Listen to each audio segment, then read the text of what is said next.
اعوذ باللہ من الشیطان الرجیم، بسم اللہ الرحمن الرحیم۔ الحمد للہ رب العالمین والصلاة والسلام علی سید المرسلین وخاتم النبیین، اما بعد۔ صحیح مسلم۔ باب، جس شخص کو طہارت کا یقین ہے پھر حدث میں شک ہو تو وہ اس طہارت سے نماز پڑھ سکتا ہے۔ حدیث نمبر 804، اردو ترجمہ۔ سعید اور عباد بن تمیم نے عباد کے چچا سے روایت کیا کہ شکایت کی گئی رسول اللہ صلی اللہ علیہ وسلم سے، کبھی آدمی کو معلوم ہوتا ہے نماز میں کہ اس کو حدث ہوا، یعنی گمان ہوتا ہے۔ آپ نے فرمایا وہ نماز نہ توڑے جب تک کہ حدث کی آواز نہ سنے یا بو نہ سونگھے۔ ابو بکر اور ظہیر نے اپنی روایتوں میں عباد کے چچا کا نام لیا، یعنی عبداللہ بن زید۔ حدیث نمبر 805، اردو ترجمہ۔ ابو ہریرہ رضی اللہ عنہ سے روایت ہے، رسول اللہ صلی اللہ علیہ وسلم نے فرمایا، جب تم میں سے کسی کو اپنے پیٹ میں خلش معلوم ہو، پھر اس کو شک ہو کہ پیٹ میں سے کچھ نکلا یا نہیں، یعنی ریح خارج ہوئی یا نہیں، تو مسجد سے نہ نکلے جب تک آواز نہ سنے یا بو نہ سونگھے، یعنی یقین نہ ہو حدث ہونے کا۔ باب، مردہ جانور کی کھال دباغت سے پاک ہو جاتی ہے۔ حدیث نمبر 806، اردو ترجمہ۔ ابن عباس رضی اللہ عنہ سے روایت ہے کہ میمونہ رضی اللہ عنہا کی لونڈی کو کسی نے ایک بکری صدقے میں دی، وہ مر گئی۔ رسول اللہ صلی اللہ علیہ وسلم نے اس کو پڑا ہوا دیکھا تو فرمایا، تم نے اس کی کھال کیوں نہ لی؟ دباغت کر کے کام میں لاتے۔ لوگوں نے کہا، یا رسول اللہ وہ مردار تھی۔ آپ نے فرمایا، مردار کا کھانا حرام ہے۔ حدیث نمبر 807، اردو ترجمہ۔ ابن عباس رضی اللہ عنہ سے روایت ہے کہ رسول اللہ صلی اللہ علیہ وسلم نے ایک مردار بکری دیکھی جو میمونہ کی لونڈی کو صدقے میں ملی تھی۔ آپ نے فرمایا، تم نے اس کی کھال سے فائدہ کیوں نہ اٹھایا؟ لوگوں نے کہا، وہ مردار ہے۔ آپ نے فرمایا، مردار کا کھانا حرام ہے۔ حدیث نمبر 808، اردو ترجمہ۔ اس سند سے بھی مذکورہ بالا حدیث مروی ہے۔ حدیث نمبر 809، اردو ترجمہ۔ ابن عباس رضی اللہ عنہ سے روایت ہے کہ رسول اللہ صلی اللہ علیہ وسلم نے ایک پڑی ہوئی بکری دیکھی جو میمونہ رضی اللہ عنہا کی لونڈی کو صدقے میں ملی تھی۔ رسول اللہ صلی اللہ علیہ وسلم نے فرمایا کہ ان لوگوں نے اس کی کھال کیوں نہ لی؟ دباغت کر کے فائدہ اٹھاتے۔ حدیث نمبر 810، اردو ترجمہ۔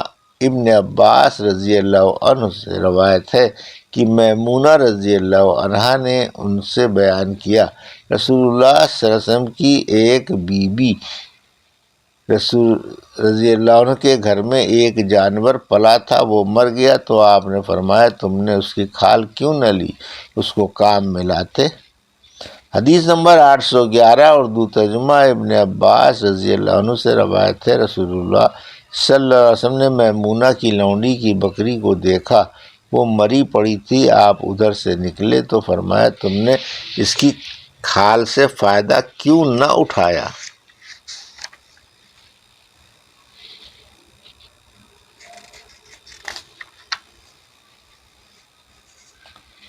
حدیث نمبر 812، اردو ترجمہ۔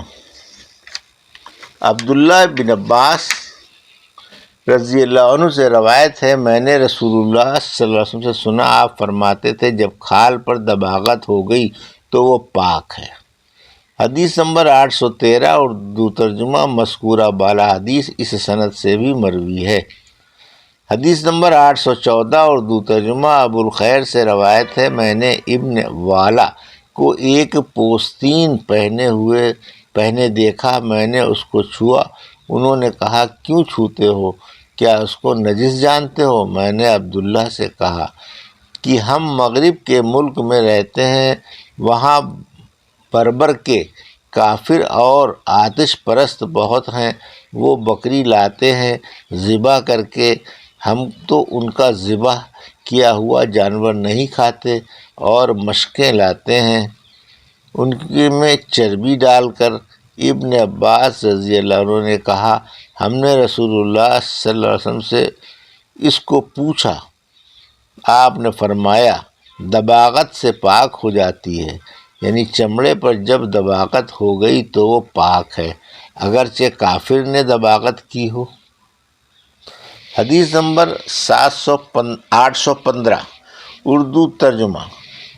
ابن والا سبائی سے روایت ہے، میں نے عبداللہ بن عباس رضی اللہ عنہ سے پوچھا، ہم مغرب کے ملک میں رہتے ہیں، وہاں مجوسی آتش پرست مشقیں لے کر آتے ہیں پانی کی، ان میں چربی پڑی ہوتی ہے، تو انہوں نے کہا کھا پی لو۔ میں نے کہا کیا تم اپنی رائے سے کہتے ہو؟ انہوں نے کہا میں نے رسول اللہ صلی اللہ علیہ وسلم سے سنا، آپ فرماتے تھے کہ دباغت سے کھال پاک ہو جاتی ہے۔ باب تیمم کا بیان۔ حدیث نمبر 816 اردو ترجمہ۔ ام المومنین عائشہ رضی اللہ عنہ سے روایت ہے کہ ہم رسول اللہ صلی اللہ علیہ وسلم کے ساتھ سفر میں نکلے، جب بیدہ یا ذات الجیش میں پہنچے۔ بیدہ اور ذات الجیش یہ دونوں مقام کے نام ہیں، خیبر اور مدینے کے بیچ میں۔ تو میرے گلے کا ہار ٹوٹ گر گیا، اور رسول اللہ صلی اللہ علیہ وسلم اس کے ڈھونڈنے کے لیے ٹھہر گئے، لوگ بھی ٹھہر گئے، وہاں پانی نہ تھا اور نہ لوگوں کے ساتھ پانی تھا۔ لوگ ابو بکر رضی اللہ عنہ کے پاس آئے اور کہنے لگے، تم دیکھتے نہیں عائشہ رضی اللہ عنہا نے کیا کیا ہے؟ رسول اللہ صلی اللہ علیہ وسلم کو ٹھہرایا ہے، اور لوگوں کو بھی جہاں پانی نہیں نہ ان کے ساتھ پانی ہے۔ یہ سن کر ابو بکر رضی اللہ عنہ آئے اور رسول اللہ صلی اللہ علیہ وسلم اپنا سر میری ران پر رکھے ہوئے سو گئے تھے۔ انہوں نے کہا تو نے روک رکھا ہے رسول اللہ صلی اللہ علیہ وسلم کو، اور لوگوں کو یہاں نہ پانی ہے اور نہ لوگوں کے پاس پانی ہے۔ اور انہوں نے غصہ کیا، اور جو اللہ نے چاہا وہ کہہ ڈالا، اور میری کوکھ میں ہاتھ سے کونچے دینے لگے۔ میں ضرور ہلتی، مگر حضرت کا سر میری ران پر تھا، اس وجہ سے میں نہ ہل سکی۔ پھر آپ سوتے رہے یہاں تک صبح ہو گئی، اور پانی بالکل نہ تھا۔ تب اللہ تعالیٰ نے تیمم کی آیت اتاری۔ اسید بن حضیر رضی اللہ عنہ نے کہا، اور وہ نقیبوں میں سے تھے، آپ نے عقبہ کی رات کو انصار کے 12 آدمیوں کو نقیب مقرر کیا تھا، یعنی اپنی قوم کا نگہبان، تاکہ ان کو اسلام کی باتیں سکھائیں اور دین کے احکام بتلائیں۔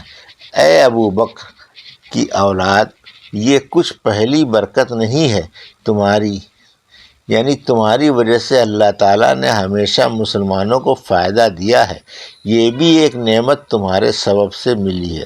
حضرت عائشہ رضی اللہ عنہا نے کہا، پھر ہم نے اس وقت اونٹ کو اٹھایا جس پر میں سوار تھی، ہار اس کے نیچے سے نکلا۔ حدیث نمبر 817 اردو ترجمہ۔ ام المومنین عائشہ رضی اللہ عنہا سے روایت ہے، انہوں نے اسماء رضی اللہ عنہا سے ایک ہار مانگ کر لیا تھا، وہ جاتا رہا۔ رسول اللہ صلی اللہ علیہ وسلم نے اپنے اصحاب میں چند لوگوں کو اس کے ڈھونڈنے کے لیے بھیجا، وہاں نماز کا وقت آ گیا اور پانی نہ ملا، تو انہوں نے بے وضو نماز پڑھ لی۔ جب رسول اللہ صلی اللہ علیہ وسلم کے پاس لوٹ کر آئے تو شکایت کی، اس وقت تیمم کی آیت اتری۔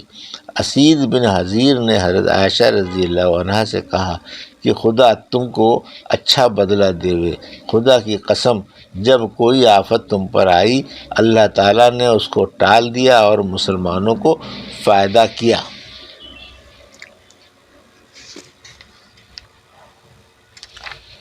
یہ تھی صحیح مسلم کی حدیث نمبر